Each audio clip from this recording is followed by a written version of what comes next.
So, just because we had this question now, it's like, when I get to the knee shield here, I'm actually not gonna extend away from here.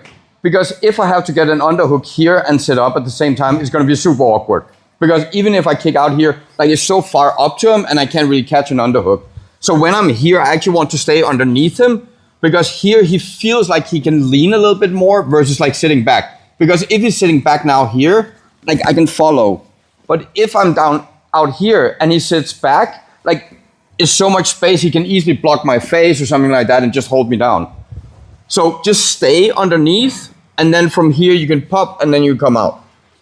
The other thing is, if it's low knee shield or high knee shield, doesn't make a difference. So even if I'm here, I like to do it from here mainly because I feel I have more space underneath.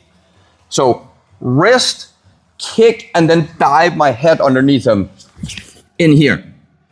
Stay on the elbow, but even if he like puts pressure on you and I fall down to my shoulder here, I can still look at his feet and start like switching from here and catching, because here his pressure is going upwards instead of going into me here.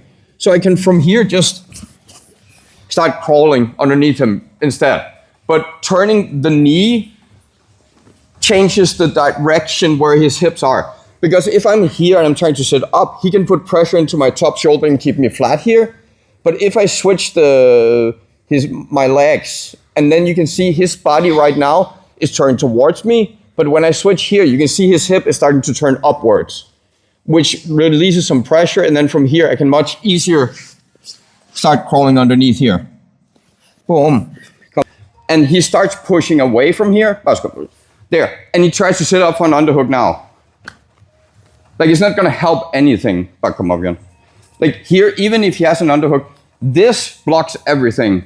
And it actually opens up space that I can just swim through, and then I can bump into him and then get him flat again. Where if he's underneath me here, even if I block the head, like you see, it's way harder for me to block him right now. So now when he switches, like it's so hard for me to keep him down from here, because he was much tighter on me the first time in the first bite versus trying to get up from a far position.